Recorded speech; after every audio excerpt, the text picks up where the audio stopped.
had to switch devices. Yeah, it's fine. It's fine. All right. Yeah, so just to remind you, the poster session, we have a poster session after this afternoon talks. And so the idea is that you can check, right, the posters in the website of the conference. You can take a look at the posters. You could also watch the short videos that people have prepared, and then later in the afternoon after Ivan's talk, you can join the breakout rooms for discussions and questions. So they are numbered, and the numbers correspond to the posters themselves in the list that you find in the website. Okay, so the idea is that after the end of this session, we'll just go there into the breakout rooms and take as much time as you need to ask questions and just walk around the different breakout rooms. It doesn't matter if it goes a little bit over 18 hours.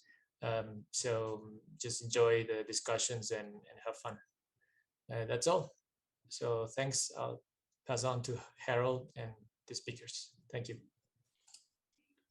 All right, thank you very much, Edgar and Rogerio. As you already said, so this afternoon is split into two sessions. The first one will be the contribute talks. I would like to remind or to encourage the speakers to be tight with their second time.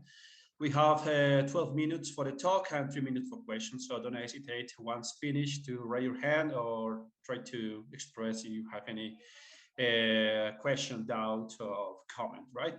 So the first speaker of the afternoon session for the contribute talk is Jones-Perez from the Pontificia Universidad Catolica del Peru, okay, who's going to talk us about the measuring the sleptons at the International Linear Collider. So, well, the screen is yours, so okay. Very welcome, and we want to hear you. Thank you very much. Can you see my slides? Yeah. Can you see them now? We can see you better. Mm-hmm. Yeah, okay, great. So I'd like to begin by thanking the organizer for giving me the opportunity to present this work, which is based on these two papers. Okay, so on the one hand, this work is in the context of supersymmetry. And as you'll know, searches for a simple supersymmetry like the CMSSM have had no results. So the masses of supersymmetric particles have been forced to be very large. This is a problem because heavy SUSY brings the little hierarchy problem, which we do not want, right? So this motivates devising scenarios where a supersymmetry can hide. And examples are very well known. Compressed spectra are parity violation. In all of these cases, the bounds on the supersymmetric masses go down considerably. On the other hand, you have the fact that neutrinos have masses, and we don't know the mechanism giving masses to neutrinos. And it's very likely that the type 1 CISO is the most popular way of generating neutrino masses, and that's what we will follow.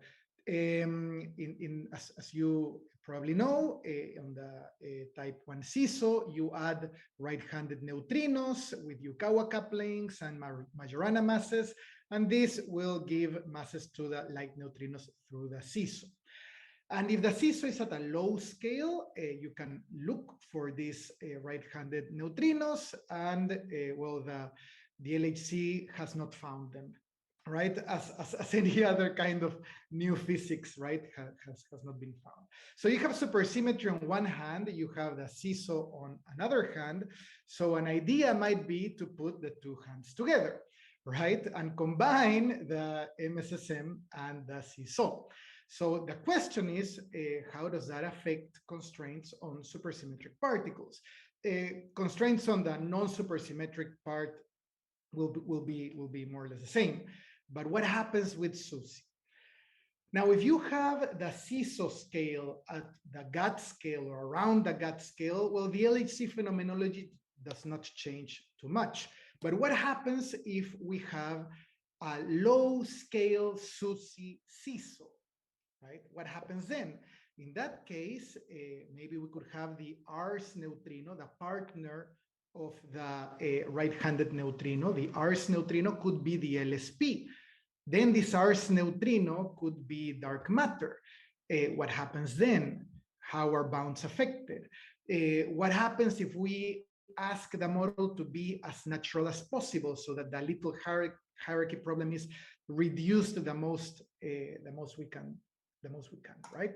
So this is the idea behind what we're doing. We are setting the ars neutrino as the LSP. We will keep mu as low as possible, so we'll have Higgsino-like electroweakinos. And then the original objective was to explore the LHC sensitivity to sleptons and electroweakinos, since they were the ones that would couple to the ars neutrinos. And we, in this sense, we have two possible hierarchies. So we can have the Higsinos being lighter than the charged sleptons, or we can have the charged sleptons lighter than the Higsinos.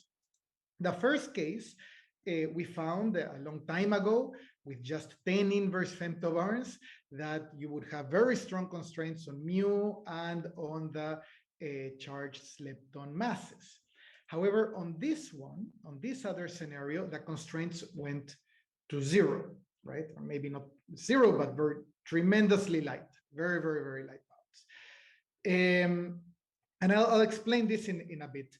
I will not give details on the neutrino sector, on the ars neutrino sector. The slides are on the SILAFAE page, and you can look them up. It's not, the details are not tremendously important to understand the talk. Now, it's important to understand the kind of decays that we are having. So if we suppose that the slepton soft masses are degenerate, that the slepton soft masses of the MSSM are degenerate, we have this hierarchy. So the lightest slepton, apart from the ars neutrino, would be the STAU. Then we would have the neutrinos, the L's neutrinos. Then come the other charged leptons, and then comes the heaviest STAU. Okay? And with this kind of hierarchy, we have two kinds of decays. We can have decays directly into ars neutrinos and on-shell standard model bosons. So for instance, the STAU will decay into a W and an ars neutrino, and then the L's neutrinos will decay into ars neutrinos and the Z and a Higgs. And then the other ones will have cascaded decays. So for example, the charged sleptons, say a selectron or a muon, will decay into an L's neutrino and an off-shell W, right? So this off-shell W will decay into very soft fermions, since these masses are very close, right? So this is kind of like a compressed scenario, and the same thing can be said for the heaviest STAU, right? So at the end of the day, all of this will decay into either the STAU1 or the L's neutrinos, or these are the decays that matter. And decays involving these standard model bosons are not so strong, right? So this is the situation at the LHC. This is the current situation. This is the future prospects. Here we have the soft masses, degenerate, right? And here we have the ars neutrino mass. And let's go directly to the prospects. The red points would be ruled out in the absence of an excess. And here you can see that the masses would be constrained to being heavier than 250 GeV, which is not that heavy, right? So we see that this kind of scenario, that the LHC is not very sensitive to this kind of scenario, right? So 5 minutes left. Oh dear, really? Oh dear. Okay, so let's go very quickly to the ILC, right? The ILC could have a run at 1 TeV, and here you would produce a slepton pairs in the sleptons in pairs. So our analysis is tailored for a production of Stau or L-SNU pairs, leading to this kind of decays. So since, and we will concentrate on hadronic decays of the standard model bosons. So at the end of the day, you would have final states with 4 jets and missing energy. This is the catflow. We consider 2 scenarios, one with light Staus only, or light selectrons. This is a catflow. We have missing energy. We require exactly 4 jets with high energy. We require that these 4 jets reconstruct 2 standard model bosons and other cuts. The strong cuts are the ones of demanding 4 jets and demanding 2 reconstructed bosons. This makes this gives an efficiency of 5% for the low selectron scenario, and for the low mass Staus 6%. The background, in contrast, has got an efficiency of less than 0.1%. And if you compare the background events with a total of signal events, you can guess that we would have a discovery, right? If SUS is there. If you do a scan, you get regions like this. So you see the dark orange region would have a 5 sigma discovery after less than 10 inverse femtobarons, right? The orange would have a discovery with less than 100, 1000, etc.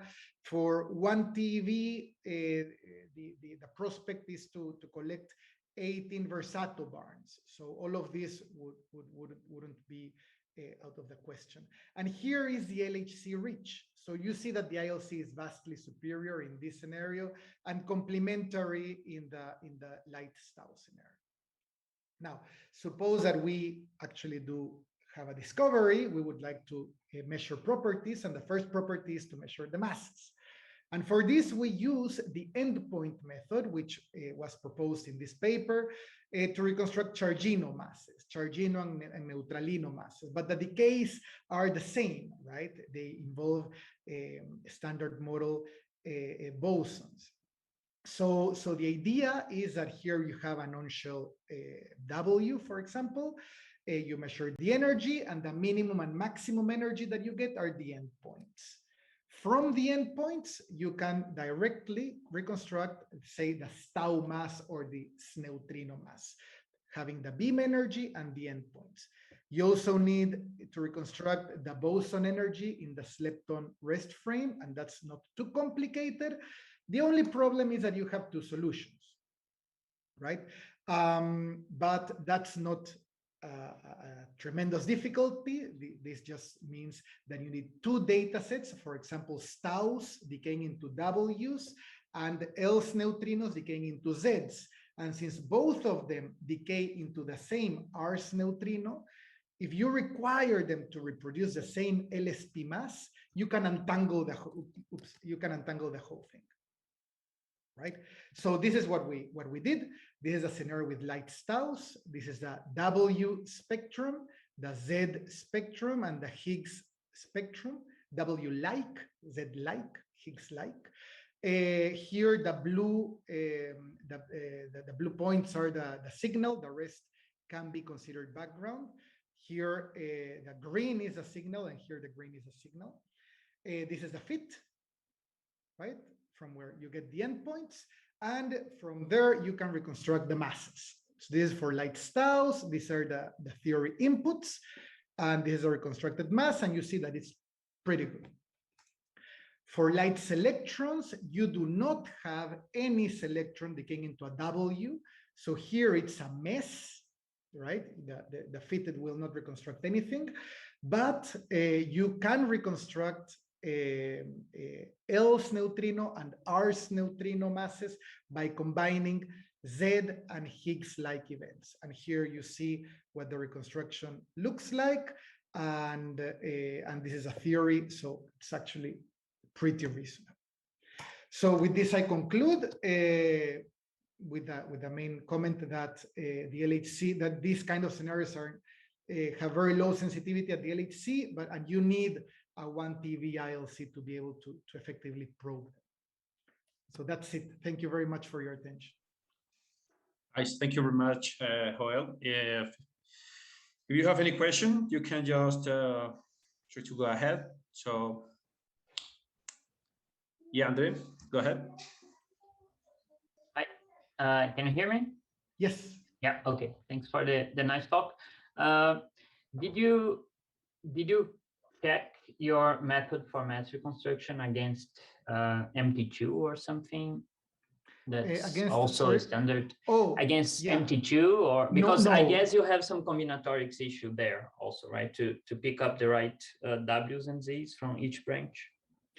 Yes, it's yes, of course we do. Of course we do. So that's why I said these are W-like, Z-like, and the Higgs-like events. So we follow a procedure outlined on this paper. Basically, what we did was kind of like a chi-squared reconstruction, and depending on the chi-square that we will get on each combination, we would determine it would be W-like, Z-like, and Higgs-like. So that's how we solved that. But we didn't compare this with other methods like threshold scans or things like this. Okay, thank you. Thank you. Is there any other question, maybe? Comment? Please. God is very excited to answer, to reply to the question, so please don't be shy. Maybe I have a question if anyone else is still waiting for. You were talking about efficiency. Could you remind to us what kind of efficiency is it? No. This is simple. It's just the final number of events divided by the initial number of events that were generated. Of the cuts. After cuts. So this is the same thing for the background, right? So we are left with less than 0.1% of the total background that would be generated before cuts. I'm not sure I'm an expert of linear colliders and something like that, but me neither. No, yeah, but you at least have a contextualize the big picture. But what do you think that would make switch efficiency rises? Sorry, could you? What do you think that switch efficiency? What would make switch efficiency rises? So, how the method could improve such a number? Right. So this is kind of like one of the best scenarios. This is something I glossed over. We consider this kind of polarization, which is a type B polarization. As you can see, the electron is right-handed and the positron is left-handed. This reduces standard model backgrounds considerably. We compared the other possibility, which is what's called the type L polarization, which is the other type polarization considered at 1 TeV, and there it wouldn't work. I mean, it wouldn't work. It wouldn't be so good, right? The capacity of reducing background would be strongly reduced. The number of events, the number of signal events would be more or less the same, but your background would be much larger. So we used mainly B-type polarization for this, and only use the L1 for the Higgs kind of events, because we were not having enough of those. Right? All right. Thank you. Anyone else? Any other question? Last one. Okay, if not, thank you very much for your talk, and thank you. Let's move to the next one. Okay. So next talk is Andre Lessa from CCNH Brazil. Okay, the contribution will be about learning the next standard model from LHC data. So, Andre, if you're ready. Okay, good. Can you see my screen? Yes, we can. Yeah. Okay, great. Thank you. Go ahead. Okay, so thanks a lot for allowing me to present my work here. I'll try to keep it within the time and try to make sense, but let's see how do. So I will sweep a lot of dirt under the rug because anyways, a lot of details will be left out of the talk, but we can discuss them during the questions or afterwards. So the title of the talk is quite bold, right? Learning the next standard model from LHC data. This would be one of the ultimate goals of the LHC. So what I'll try to present here is one alternative step into that direction, right? So this is a work that was published earlier this year and was done with Wolfgang Waltenberger, which is experimentalist from CMS, and Sabina Kramer, which is a theorist. So how we usually go through this exercise, trying to discover which is the correct BSM model. Typically, we choose a model from this large number of possibilities. We fix some model parameters. We try to identify which would be the promising signatures of this specific model point. We simulate a signal, and then we compare with LHC searches or make projections and so on, right? And so far, this procedure has not given us any clear picture for new physics, right? Or any clear evidence for new physics. And this is not that surprising because there are well-known issues with this whole procedure. First, we have a huge number of models, right? Then each model may have huge parameter space, which might or might not affect the signatures or efficiencies of your model. We may miss important signatures for specific models or in specific corners of parameter space. Simulating the signal can be quite CPU expensive, so we cannot do it for all possible models, all sets of parameters. And finally, there is a huge number of LHC searches in all sorts of different finite states and with different cuts and so on. That's very hard to check thoroughly, right? And we have some additional possible issues, which is, what if your model does not give a super clear signal, but it's small dispersed signatures all over the place? So you don't have one golden channel where you'd see it clearly. It's spread through many channels. And of course, what if we didn't check the correct model, right? Or we didn't consider the correct model. So what we propose in this work is to do a bottom-up approach. So let the data orient this procedure. So it's a data-oriented approach. Let's see how much we can base this learning of the next standard model directly on data, right? So what we'll consider here is a subset of all the LHC data or LHC results. So we will focus on searches for new particles with missing energy. So it's dark matter inspired, right? We consider the simplified model results, which we've collected in this software called Models.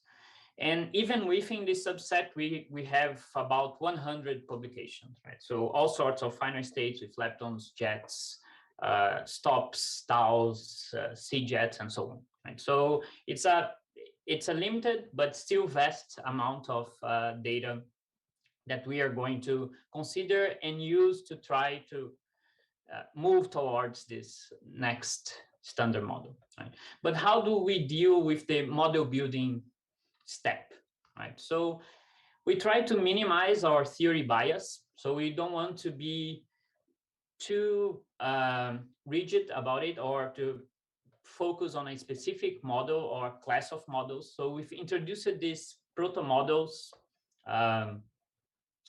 idea, which is in some sense very similar to simplified models.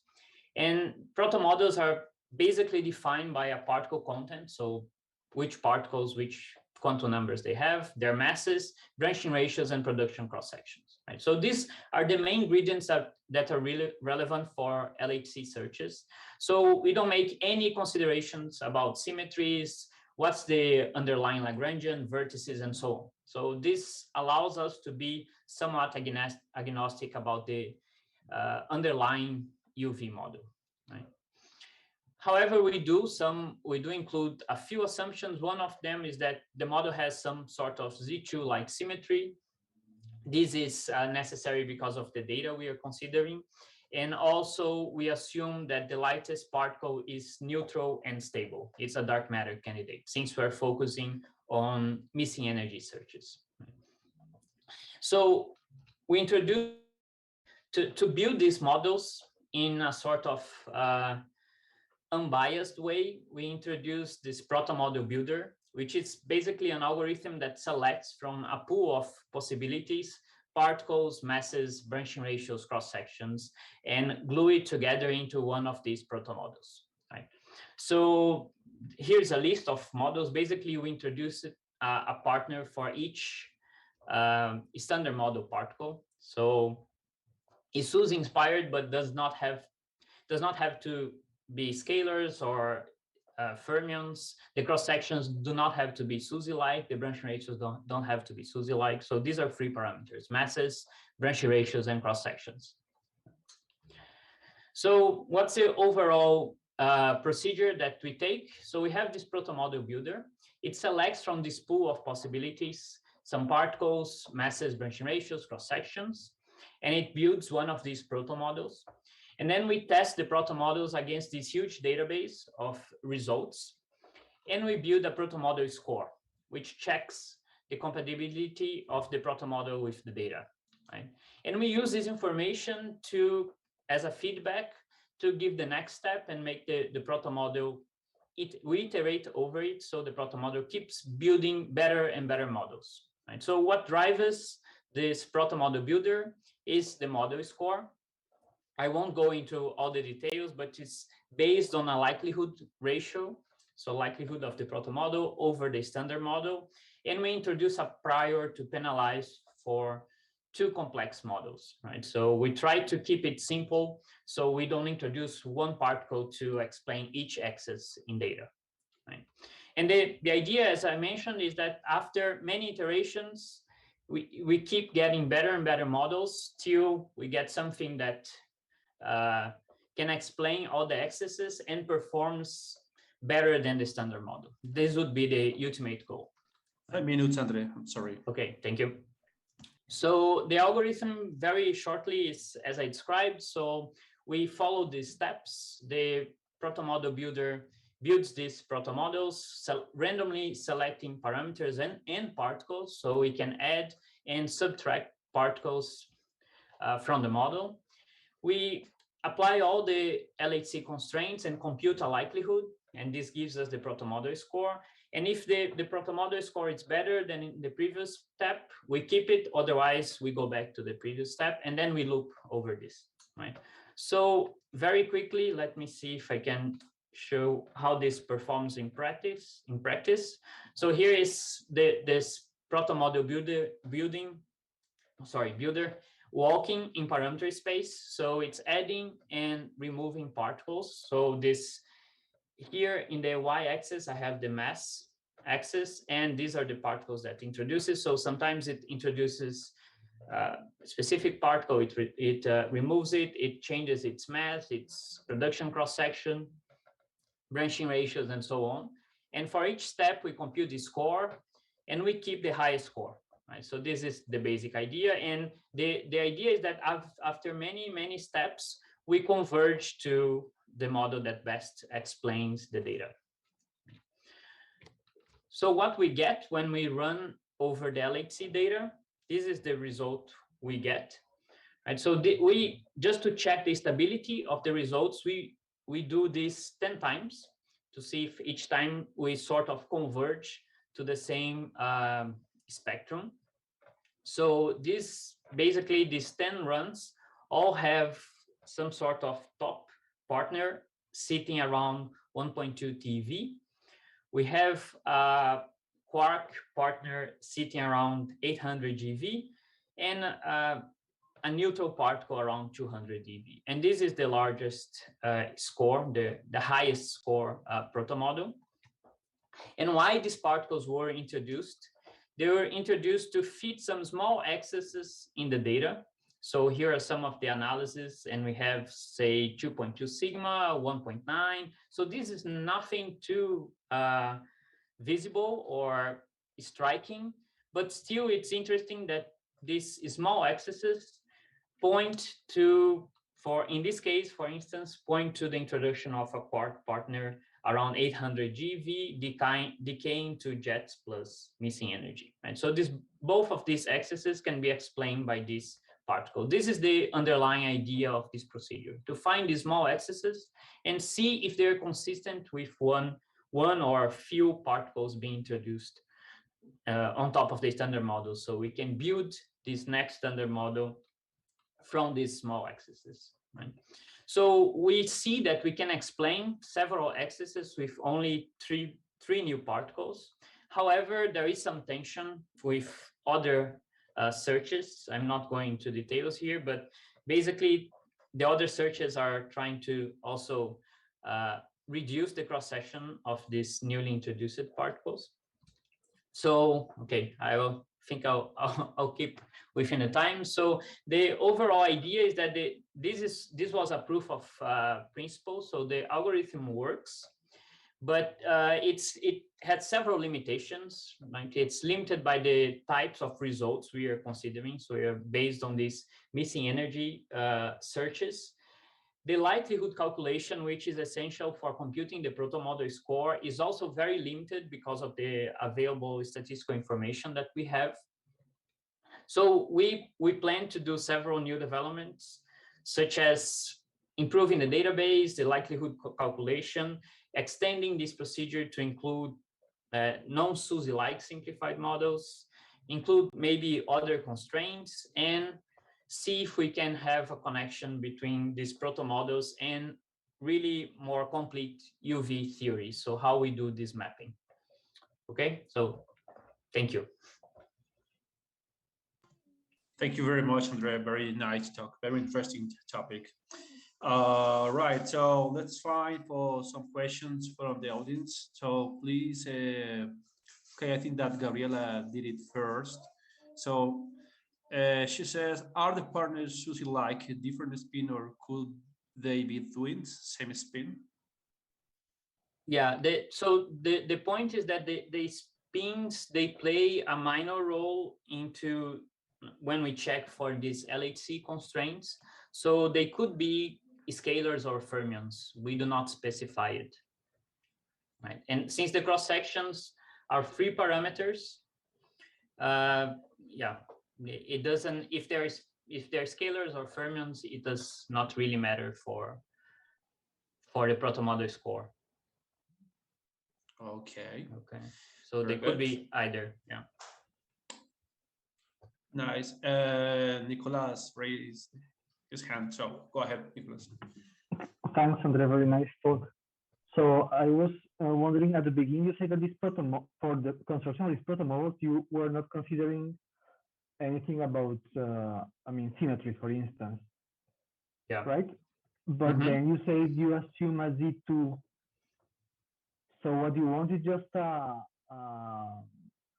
stable particle, right? You want to have a dark matter? Yeah, yeah. Because basically all searches we consider have missing energy. So we need to make sure that we have a stable neutral part. But it does not have to be fully stable, could be metastable, but for simplicity, we assume it is stable. So we enforce the Z2-like symmetry. Yeah, but I mean, if that Z2 is just any symmetry that makes that it's renders this particle stable. Yeah, but we also need to follow a cascade-like decay, where you have one new particle decaying to standard model plus one new particle, and so on. So this sort of topology. Ah, okay. So this also requires the Z2-like symmetry. Okay. Yeah. Okay. And if I may, sure. Okay. You can. Thanks. So you say that you have this prior that penalizes complex models, but I mean, I think that's dangerous, right? Because I was thinking for your prior, maybe supersymmetry will be completely excluded because it's way too complicated. Or I mean, how are you defining this penalization? So yeah, maybe I don't have the full expression here, but basically, yeah, so it counts as, for each new particle, you add one new degree of freedom. That's the idea. So the thing is, since we are trying to fit the data, right, we don't want to introduce one particle to fit each individual axis in the data. So we try to penalize. Of course, it's somewhat arbitrary, this function, but we sort of count each new particle as one additional degree of freedom in this fit. So it's, yeah, when you're comparing two different models, if both fit the data